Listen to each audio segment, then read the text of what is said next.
Welcome back.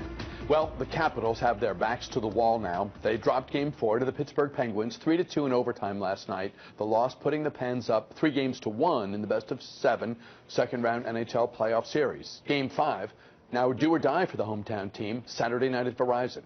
Ben Raby is a host on the Capitals radio network. You also hear him on WTOP. He joins us now.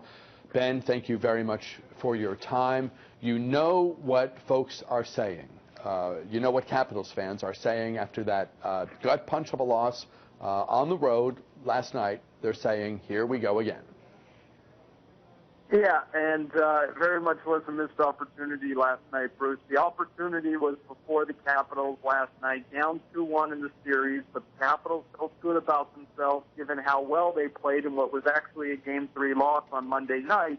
They felt it was arguably their best game of the series, and they went into last night's Game 4 feeling good about themselves, feeling they could take advantage of a depleted Pittsburgh Penguins team last night. The Penguins were without their number one defenseman in Chris Letang. He was serving a one-game suspension.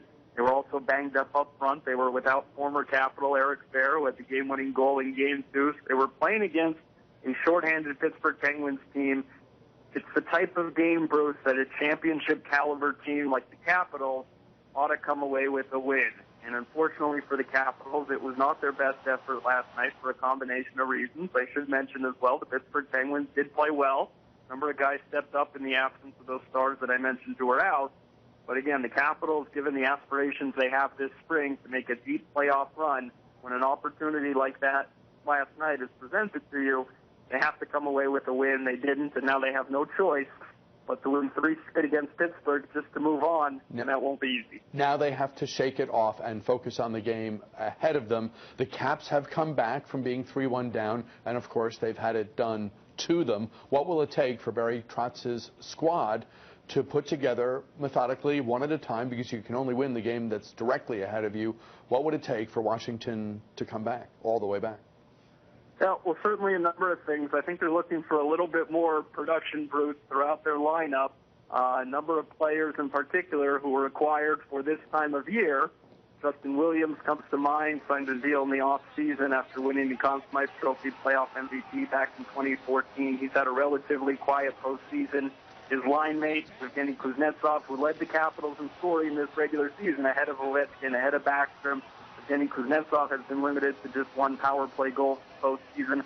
So a number of guys who helped lead the team to the best record during the regular season. I think when you go down the lineup, beyond the Ovechkin, Paxton, TJ Oshie's of the top line, I think some secondary production from this team, which has been lacking throughout the postseason, would certainly be a benefit here moving forward starting Saturday in Game 5. There's been some talk that having the extra day off will be an advantage for Washington. They don't play again till Saturday. We have our fingers crossed they get a win at home to force a Game 6. Clearly, going back to Pittsburgh and getting a win on the road in a backs-to-the-wall situation will be that'll be tough to do. The good news is win on the road and you come home, a one-game opportunity to move on, Game 7 back in Washington. I realize this is way down the tracks, but you know, we're all pretty bummed out at this moment, so we're trying to see kind of the optimistic slice of this. Yeah, and I will say this, though, Bruce, and this shouldn't get lost in the shuffle as well, perhaps compared to years past where the Capitals have had playoff disappointments and they've come up short. I should mention, despite the fact the Capitals did have the best regular season record this year and they had arguably the best season in franchise history, Pittsburgh Penguins are not chopped liver here. They've now won 20 of their last 25 games dating back to the regular season. Of the 8 teams remaining here in the postseason, a case could be made. This is the best matchup, Capitals and Pittsburgh Penguins. And the thought of winning 3 in a row against this Pittsburgh Penguins team is very much an uphill climb. And like you said, you got to start with Game 5 on Saturday, but the Penguins haven't even lost 3 in a row since early December. So to have the Capitals do that now in May in a playoff series, it's very much a tough hill to climb here. If we know one thing for sure, we know that Verizon Center will be packed and it'll be loud on Saturday night as these teams battle on Washington ice in Game 5. Do or die for Washington. Ben Raby of the Capitals Radio Network, WTOP, thank you again very much for your time. We'll talk to you again.